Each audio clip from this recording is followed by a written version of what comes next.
Hello students, welcome to Physics Wallah Meded. In this YouTube channel and in this session, we will be taking a quick look at 5 most important ECGs when it comes to NEET PG exam.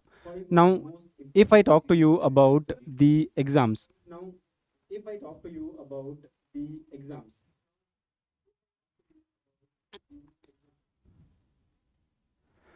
Okay, so guys, remember here now.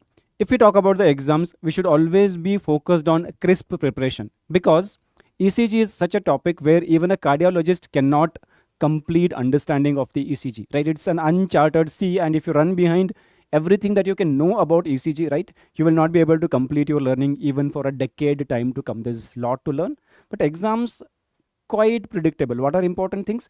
Well known, right? Listen to your seniors, listen to your teachers, and focus only on that. So let me take you through 5 ECGs today. Here is the first ECG, right? Check if this patient has left ventricular hypertrophy. Question has a very specific setup. They are asking you to identify if patient has got left ventricular hypertrophy. Now, how do you identify left ventricular hypertrophy? You follow a criteria which is known as Sokolov-Lyon criteria. Well, there are plenty of criteria, but my focus will be on Sokolov-Lyon criteria. Sokolov-Lyon criteria, which is also known as voltage criteria, because you want to understand the dimension of a ventricle, right? So if there is larger muscle mass, the voltage of the QRS complexes, we know ventricles on the ECG are represented by QRS complexes, so the voltage would be increased. Now when we look at ECG, right, voltage as such is different for QRS complexes and different leads. So what we do in Sokolov-Lyon criteria is we take 2 leads.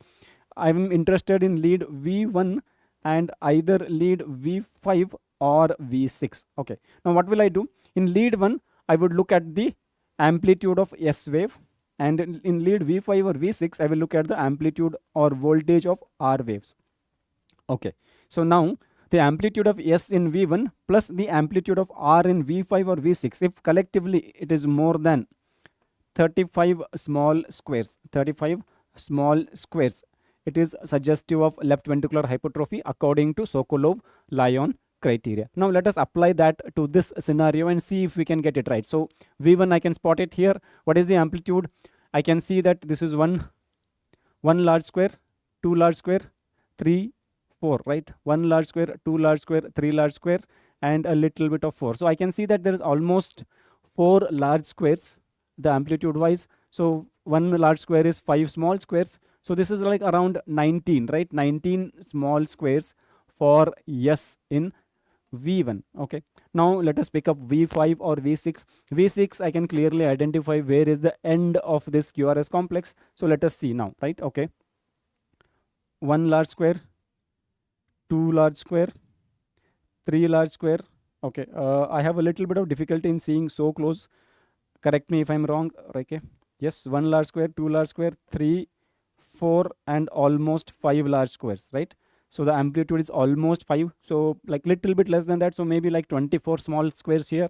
So R in V6 is equal to 25 small squares, right? Now 19 plus 25, is it more than 35? Right, 19 plus 25 is 44. So the amplitude, the collective value is around 44, 45 in this case. So when that is the case, right, it is certainly more than 35, right? 45 or 44 is the value that I'm getting here, and that is certainly more than 35. So that means this patient has got left ventricular hypertrophy. Okay, what additional changes you see in this case? The additional changes you are seeing in this case is that there are certain leads showing ST depression, right? T inversion. These are suggestive of strain. Whenever left ventricle is hypertrophied and is going through strain, you can see ST depression in leads and also T inversion. So apart from this voltage criteria, patient has got, right, some degree of ST depression and T inversion because of the left ventricular strain. So this ECG is very typical of left ventricular hypertrophy with strain. So one ECG is done. How to identify? Using the Sokolov-Lyon criteria. Remember, S in V1 and R in V5 or V6. Clear? Okay. Now let's move to the next ECG. This ECG is very clear. Patient is prone for supraventricular arrhythmias. Whenever you say patient is prone for supraventricular arrhythmias, I start thinking about WPW syndrome, right? It's like we know that that is a condition where there is an accessory pathway and patients have increased risk of developing supraventricular arrhythmias like SVT and atrial fibrillation. Now, identify the abnormalities in this ECG. So already I'm thinking about the case as WP syndrome possibility. So let me see if the findings match. Okay. Now, what are the ECG changes in WP syndrome? In WP syndrome, the ECG changes that are usually seen, number one, you have a short PR segment. Short PR segment. Okay. Now, that is the first ECG change. The second ECG change you will see is something called as delta wave. Okay. And the third ECG change that you would see is wide QRS complexes. Okay. Wide QRS complex. These are the three ECG changes you would see in a typical case of WP syndrome, right? So if I'm talking about PR interval, what is PR interval? Whether it includes a P wave or not? Yes, PR interval obviously includes the P wave. Okay. Now what we see here is the PR interval is very short, and then you have a QR which is wide. Okay. QR which is wide.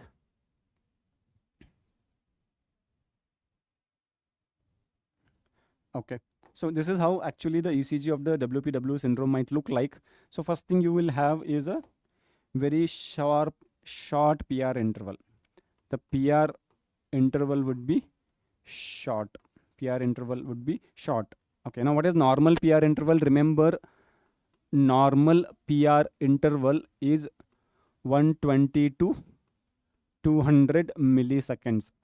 Okay. Now on the ECG, one small square represents 40 milliseconds. So if I am saying 120 to 200 milliseconds, that means it should accommodate around 3 to 5 small squares, right?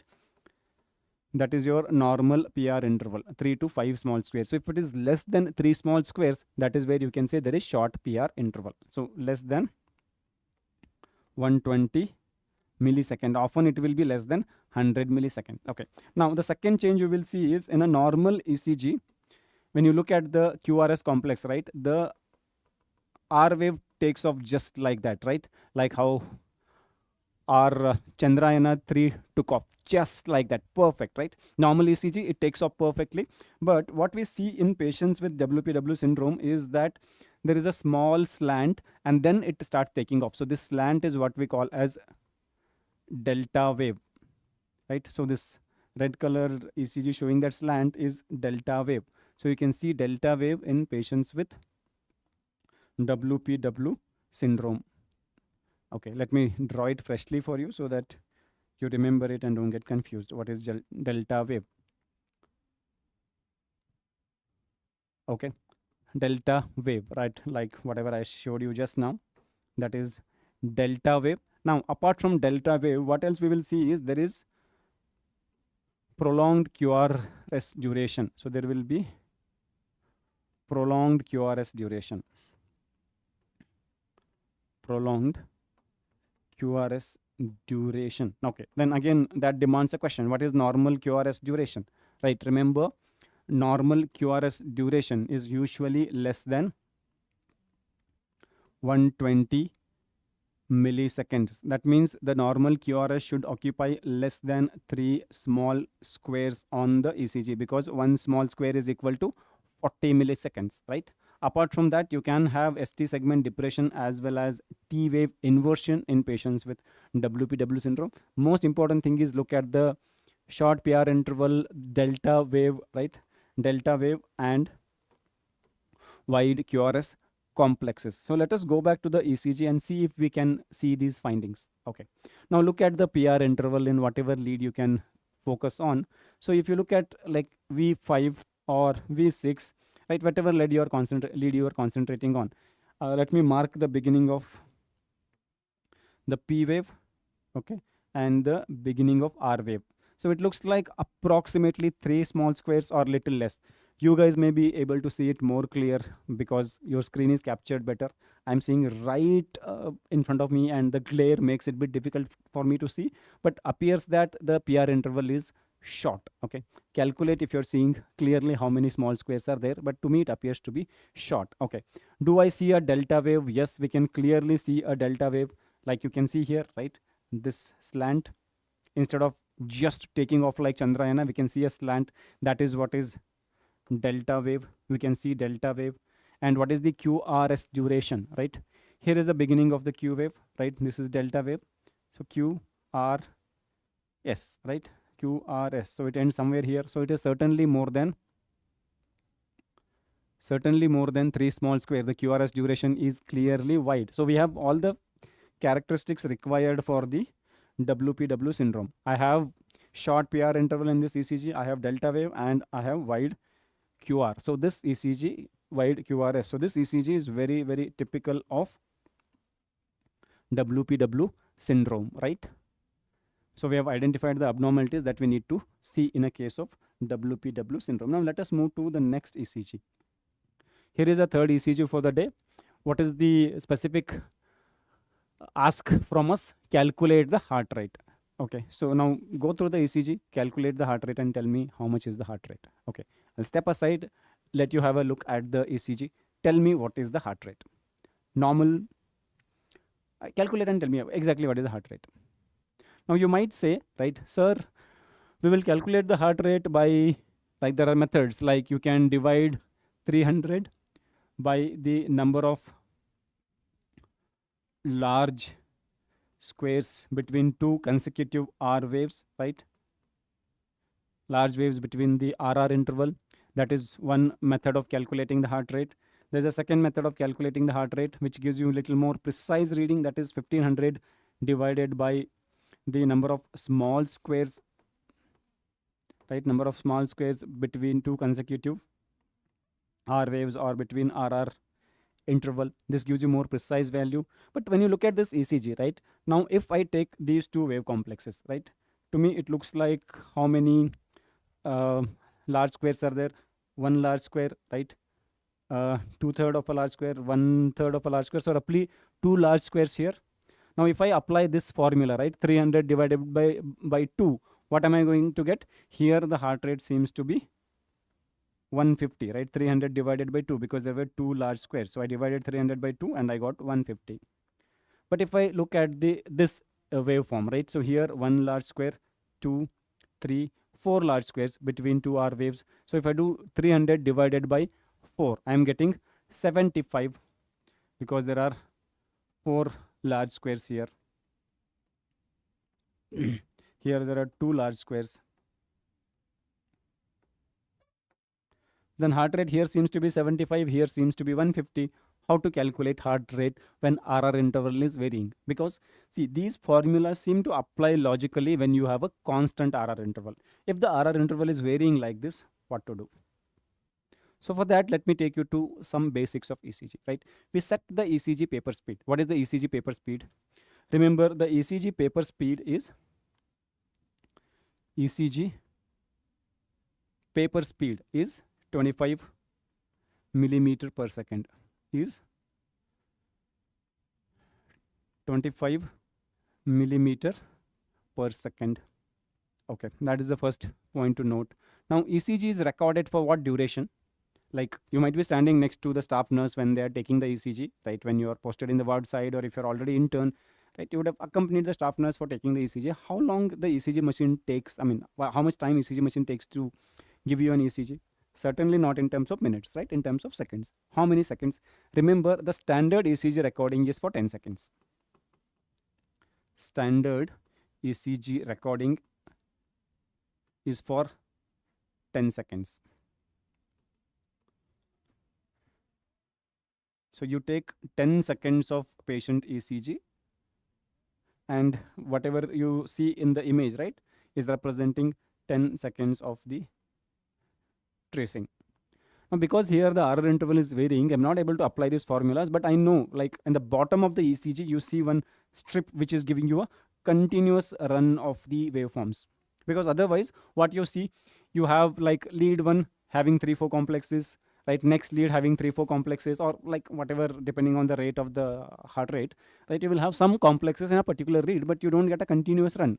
Now you do get one strip at the bottom, which gives you a continuous tracing from one particular read. Either it will be lead 2 or V1.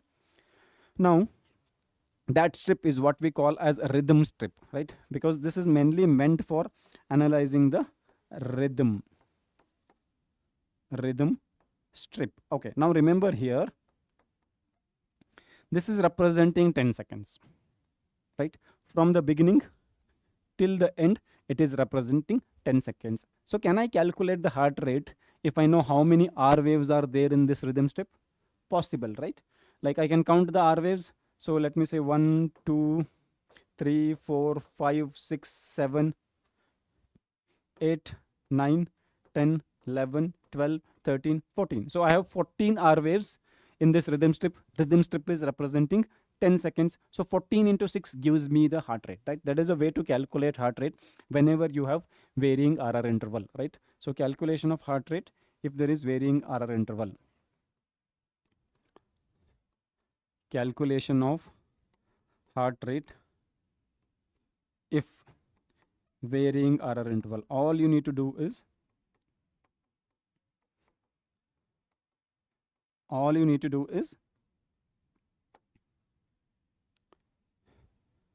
number of R waves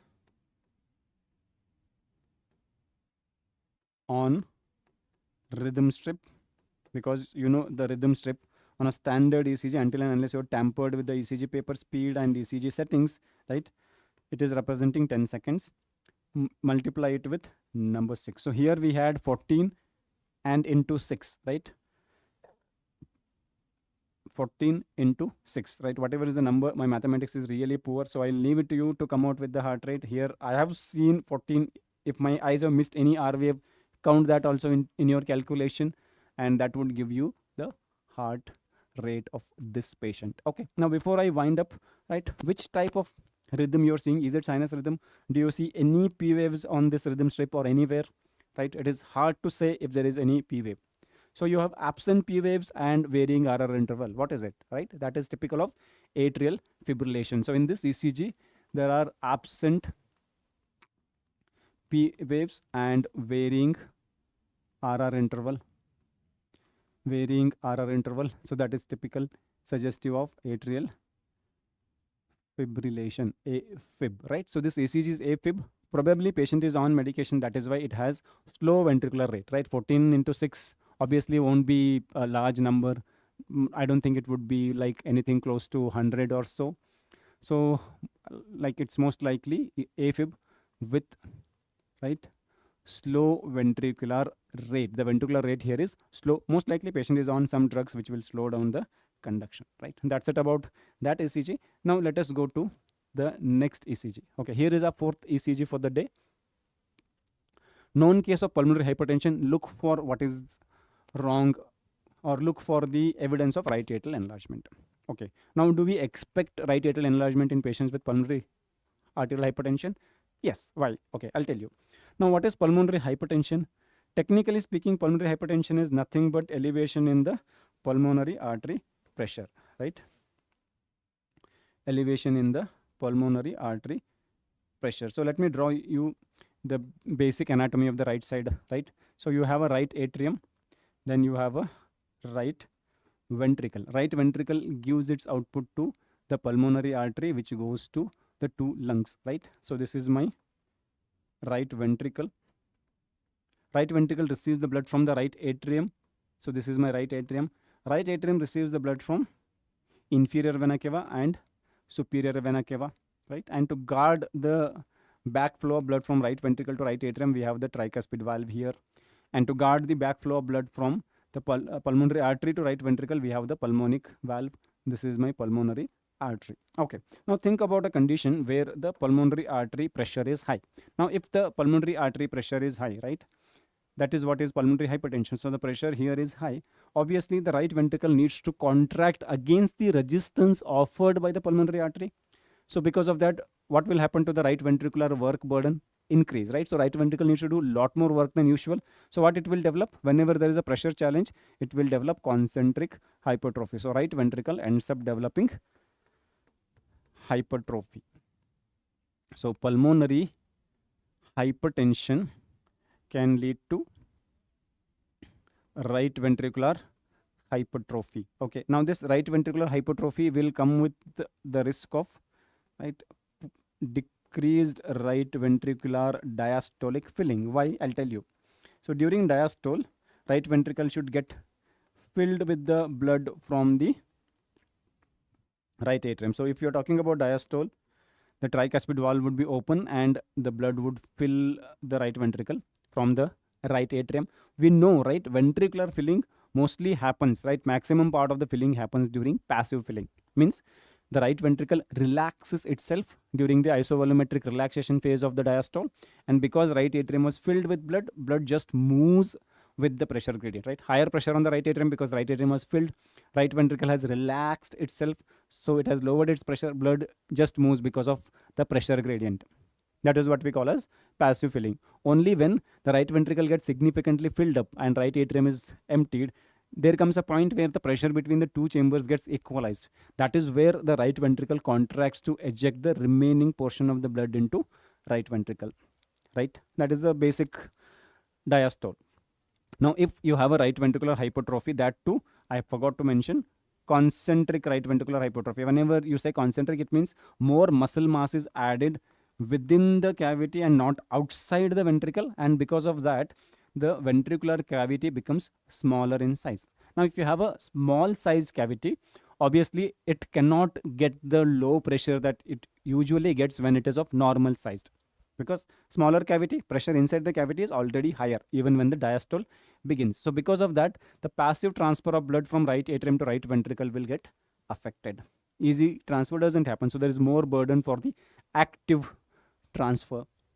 So what will happen to the right atrial pressure then, right? Right atrial pressure will start increasing. So because of the poor diastolic filling, there will be increase in the right atrial pressure. Now, if the right atrial pressure is increasing, what right atrium will do, right? It is doing more work, so slowly it will develop hypertrophy. So you can have a right atrial enlargement, right? This can lead to right atrial enlargement. So pulmonary artery hypertension can lead to right atrial enlargement. Can we identify the right atrial enlargement on the ECG? Yes, we can identify. How? Now we know when we look at the ECG, right? When we look at the ECG, the atrial depolarization is represented by P wave. So whatever abnormality I'm expecting on the P wave. Now when we look at P wave, right? P wave, especially when you look in lead 2, it has two components. One component is because of the right atrial depolarization, and then you have one more component which is because of the left atrial depolarization, right? So it is representing right atrium and left atrial depolarization. In a normal situation, they're not so well separated, and what we end up seeing is one ECG, right? One P wave in lead 2. Okay. And when you look at lead V1, in lead V1, in normal situation, what we see is we have a, okay, let me draw it here. So in a normal situation, in lead V1, what you have is something like this, right? So this is your lead 2. Let me show you what happens in lead V1. Lead V1, you have a right atrial depolarization wave, which is positive, and left atrial, which is negative, right? So this is representing right atrial depolarization, and this is representing left atrial depolarization. This is like, again, the normal circumstance that I am talking about. Okay. Now what will happen if there is a right atrial enlargement? The right atrial enlargement here in lead 2 will make this waveform become bigger. Okay. So if it's not clear, let me draw again. In case of right atrial enlargement, this waveform will become taller. It will continue to engulf the left atrial enlargement, and all you have is a tall P wave. So here also the right atrial enlargement, this right atrial waveform becomes taller, and you will be able to see tall P waves. So what we're expecting in patients with the right atrial enlargement is tall P waves, best appreciated in lead 2, right? You will see tall P waves, which is called as P pulmonale. Okay, now remember, to identify tall P waves, we should know the normal amplitude. The normal amplitude of P wave is less than 2.5 small square. If it is more than 2.5 small square, that is where you have tall P wave. So let us see if we can see tall P waves on this ECG. Okay. Lead 2, as I told you, is the best lead. So look at the lead 2 and tell me whether you have tall P waves here. Normal P waves are, in terms of amplitude, are smaller than 2.5 small squares, right? In terms of duration also, they are usually less than 2.5 small squares. So can we see the tall P waves, right? You can clearly identify that the P wave is certainly taking more than 2.5 small square, right? So it is taking off from here and ending here. So it is like 1, 2, 3 and a little more. So it is like almost 3.5 small squares. So clearly we have tall P waves, and this is what we call as P pulmonale. So on this ECG, what we have is P pulmonale. P pulmonale.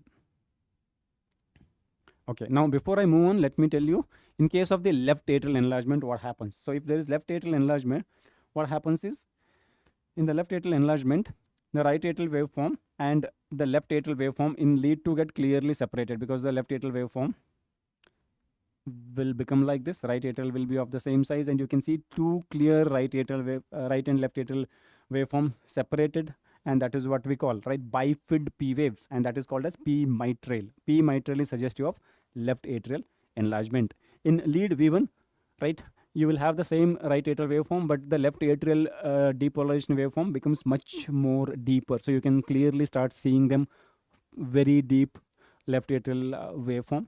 So that will also be suggestive of left atrial enlargement. So now you can identify right atrial and left atrial enlargement on the ECG. Most importantly, look for the context, because you can't go on seeing everything on the ECG. That is what you would probably do in clinical practice, but in exam you have 1 minute time. So always look at the context, right? There is always a context given before asking you to diagnose something on the ECG. If examiner is not given a context, then there will be markers like they will be pointing something and then ask you to identify. Otherwise, they will not just give you an ECG and identify what is a cause or diagnosis, right? Such questions are not expected. This is our fourth ECG. Let us move to the last ECG for the day. Diagnose and identify the culprit blood vessel. Just now I was telling you context is important. So let me add a little bit of context, right? So here is a patient who was presented with chest pain. So patient has presented with chest pain. Now I'm asking you to diagnose, and if your diagnosis is an MI, right, then identify the culprit blood vessel. Okay, ECG में हम क्या देखते हैं if you have to diagnose MI? Mostly what we are seeing is ST elevation, because when it comes to an acute coronary syndrome, we classify acute coronary syndrome as, right, acute coronary syndrome cases are classified as ST elevation MI, ST elevation MI, and non-ST elevation acute coronary syndrome, which encompasses two conditions. One is non-ST elevation MI, right, and STEMI, and the other one is your unstable angina, right? You would suspect acute coronary syndrome in any patient who has presented with chest pain, which is increasing in intensity, which is not settling down with the nitrates, or which is not responding to rest, or the anginal type of chest pain started when patient was in rest. So you know, all of them are cases of unstable angina, right? Now unstable angina, if ECG shows typical ST elevation, then you will call it as STEMI. Okay. Now if ECG shows any other changes but not typical ST elevation, all of them will be called as non-ST elevation acute coronary syndrome. Now for such patients, if the troponin is positive, or any other biomarker of cardiac injury is positive, right?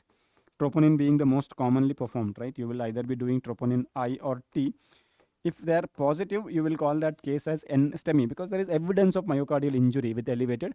If the troponins are negative, you will end up calling them as unstable angina. Now this distinction is extremely important, because when it comes to STEMI, right, there is urgent need for revascularization. Urgent need for revascularization, and you can do that revascularization either with thrombolysis or angioplasty, right? So this can be done with either by doing thrombolysis or PTCA or PCI, percutaneous transluminal coronary angioplasty. Now obviously we know that percutaneous transluminal angioplasty is the best option among the two, right? But when it comes to non-ST elevation acute coronary syndrome, we have to remember here that these cases, right, whether it is NSTEMI or the unstable angina, they would first be requiring anticoagulation. The mainstay of treatment would be anticoagulation, and you will have selective PTCA. Means you will not offer PTCA for all patients, especially unstable angina, just anticoagulation. NSTEMI, you offer PTCA depending on the risk factors patient has. You will decide whether you need to do early PTCA or immediate PTCA, or you can do a selective PTCA. Okay. So remember that, right? Angioplasty is considered in selected set of patients. Anticoagulation is a mainstay in case of non-ST elevation, and STEMI में, right? Angioplasty is the mainstay of treatment. Possible नहीं है तो thrombolysis, and thrombolysis doesn't work in case of non-ST elevation acute coronary syndrome. Now, how to identify STEMI? You will be looking for typical ST elevation. You will be looking for typical ST elevation. What is typically ST elevation? There should be J point elevation. J point elevation, right? There should be more than or equal to one small square elevation of J point. Elevation of J point, okay. Then number 3, there may be reciprocal changes, because some ECG leads have reciprocal leads, so you may be able to see changes on those reciprocal leads. And number 4, you may also have pathological Q waves. Pathological Q waves. Like when I was doing MBBS, right, we also used to call STEMI as Q wave MI. Q wave MI and non-Q wave MI. Okay. Now first let us understand this typical ST elevation, right? What is the J point? Now normally when you look at ECG, right, you have a P wave, you may have a visible Q wave, you have a QRS, pardon my poor drawing skills. Now this S wave returns to baseline. The point at which it returns to baseline is called as J point. This is your J point, right? That is the J point. Now from here on, normally what we will have? We will have the ST segment. So J point is normally on the baseline, right? And then you will have a T wave. That's a normal ECG, right? Now we have this J point. To call it as ST elevation, this J point should be elevated. Sometimes what you can have is the J point is there on the baseline, and then the ST segment kicks off like that. That is not suggestive of the STEMI type of ST elevation. The J point should be above the baseline. Like if the ECG looks something like this, right? That means where is the J point? J point is certainly lifted above, right? That is when the ST segment is there. So J point is above the baseline. That is typical ST elevation. Okay. Now first we will ascertain whether we have the ST elevation in this ECG, right? Our first job is to identify where is the J point. Okay. Now I can see lead 1 possibly showing ST elevation, lead AVL possibly showing ST elevation. Okay. And V4, V5, V2 showing some degree of ST elevation, V3 showing ST elevation. So let me spot where is a J point looking at the V4. Okay. So can you spot P wave? Yes. Can you spot Q wave? Yes. Can you spot the R wave? Yes. Can you spot the S wave? Yes. That's the end of S wave, right? S wave is not coming below that, right? And from there you have the whole thing kicking up towards the T wave. So this is your J point, right? Where S wave ends, that is your J point, right? That is your J point. Is J point on the baseline or above the baseline? Certainly above the baseline, right? This is your baseline, right? Your TP segment is what you are seeing here. This is TP segment, certainly above the baseline, clearly, right? In all these leads, you can see that J point is above the baseline. So it is all suggestive of ST elevation. So you can agree that even the J point is above the baseline in lead 1. The J point is above the baseline in lead AVL. J point is above the baseline. Little debatable with respect to V1, but V2, yes. V3, yes. V4, yes. V5, yes. V6, yes, right? So now in what all leads we are seeing ST elevation? We are seeing ST elevation in leads 1 and AVL, and also lead V2, V3, right? V2, V3, then lead V4, right, and then V5, V6. Now anatomically, what all these leads are representing, so we already know, right? Lead 1 AVL and V5, V6, right? These are representing lateral wall of the heart, right? V3, V4 are representing the anterior wall of the heart. Now V2 partially represents the anterior wall. It also partially represents the septum. If there was V1 involvement also, I would have been very clear to say that what I'm seeing is septal involvement. Now I'm doubtful. Possibly there is involvement of septum, or it is just the anterior wall involvement. Okay, clear? Now do we see what is this ECG now? This is STEMI clearly, and diagnosis is STEMI. I think all of us agree here. What we are dealing with is a case of ST elevation MI, and right, if it is STEMI, it is mostly anterior wall is clearly affected, and there is also involvement of lateral wall. So anterolateral MI. Okay, I forgot to tell you, whenever you have the involvement of 1 AVL, right, high lateral leads, you may have reciprocal changes. Which leads are reciprocal leads? 2, 3 AVF. So we should look for ST depression in 2, 3 AVF. So do I see ST depression in 2, 3 AVF? Okay, well, little doubtful about 2, but I can convincingly say that there is ST depression in lead 3 and there is ST depression in AVF. Yes, so we have reciprocal changes. So what I have here is a typical case of anterolateral MI. Now what is a culprit blood vessel? To identify the culprit blood vessel, we need to understand the coronary circulation. So let me draw a simple heart image for you. So when we look at the heart, right, heart somewhat looks like this. Okay, pardon my drawing skills, that too I'm handling the board after a long time, right? Heart somewhat looks like this. Okay, aorta. Now in case of heart, right, we have a lateral wall, right? This is lateral wall of the heart. Okay, and this is inferior wall of the heart. We can't see the posterior wall here, inferior wall of the heart. And right, let me use a brush to give you an idea about where is the anterior wall, right? So this is the anterior wall of the heart, which we are seeing anteriorly. This is the anterior wall of the heart. Okay, so let me write it down also. So this is the anterior wall of the heart. Okay, now let us understand the blood supply to the heart. Okay, now we know that there are 2 coronaries originating. So here is where you have the aortic valve. Just above the aortic valve cusps, you have one right coronary artery originating, and you have a left coronary artery originating. Now the right coronary artery is the one which is mainly supplying the inferior wall. Okay, so it is RCA which is supplying the inferior wall. This is right coronary artery, and that is the main supply to inferior wall.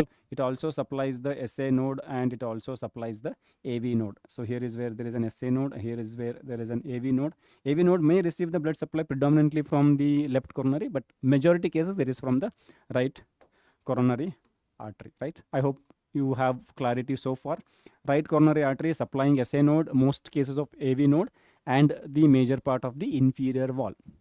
That is the story of your right coronary artery. Now the left coronary artery, once it originates, right, it will give a branch, okay, which is called as lateral circumflex, and then continue to descend down as anterior descending artery. So we have bifurcation of the left coronary artery. So this portion, I will call it as, instead of simply calling it as left coronary artery, let me call it as left main coronary artery, because it bifurcates.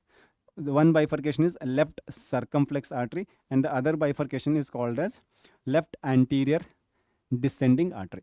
Now this left circumflex artery is the one which will supply the lateral wall of the heart. So the main supply to the lateral wall is the left circumflex artery, which is a branch of left main coronary artery. Okay, now this left circumflex artery will also go behind posteriorly and anastomose with the right coronary artery. So when it comes to inferior wall, its main supply is right coronary artery, but a little bit of supply is also received from the left circumflex artery. Okay, now what is the fate of this anterior descending artery? The anterior descending artery will continue, and it will supply the anterior wall of the heart. But apart from that, see, somewhere behind this anterior wall, you also have a interventricular septum, right? So deep within there is an interventricular septum, and the interventricular septum is also supplied by the LAD. These branches are called as septal branches of LAD, right? So this LAD is the one which is supplying the anterior wall. So when it comes to anterior wall, the main blood supply is coming from the LAD, right? So LAD is one which is supplying the anterior wall, and its septal branches are the one which are also supplying the septum. Okay, clear? Now in this ECG, what we had in this ECG, we had a anterolateral MI, right? So that means we have involvement of anterior wall and the lateral wall, right? So we had involvement of anterior wall and we had involvement of lateral wall. So lateral wall is receiving the blood supply from the circumflex and anterior wall is receiving from LAD. See, both are involved. Probably the block should be where? Where should be the block? The block should be either in the bifurcation, right, or in the left main coronary artery, right? Clear? So can we localize the site of occlusion looking at the ECG? Possible, right? Okay. So before we wind up, let me tell you a quick look at the leads. So inferior wall is represented on the ECG by lead 2, 3 and AVF, right?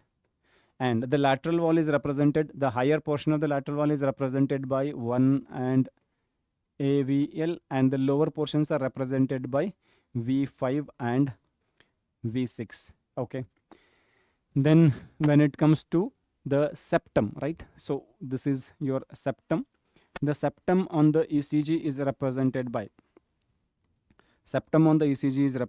by lead V1 and V2. Most importantly, V1. Now point to remember here is the blood supply to the septum is coming from the septal branches of LAD. Okay.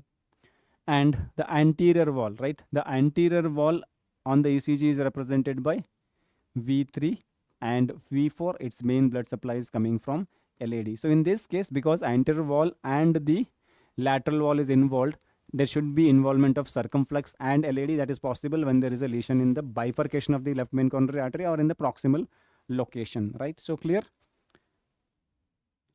So if you have an ECG, now looking at the leads involved and the having the idea about the coronary anatomy, you can identify which wall of the heart is affected in MI, and you can also identify what is the most likely culprit blood vessel. So I hope you have understood the 5 important ECGs that we have covered. Any doubts, please ping me on the Telegram channel and I will ensure that whenever I get time, I will respond to your queries. So today, that's it from me here, guys. Thank you for staying connected. And please subscribe if you're not already subscribed to the MEDED Next channel, because on this channel, we bring in clinically relevant Next and NEET PG focused content free of cost for you. All the best, guys. Thank you.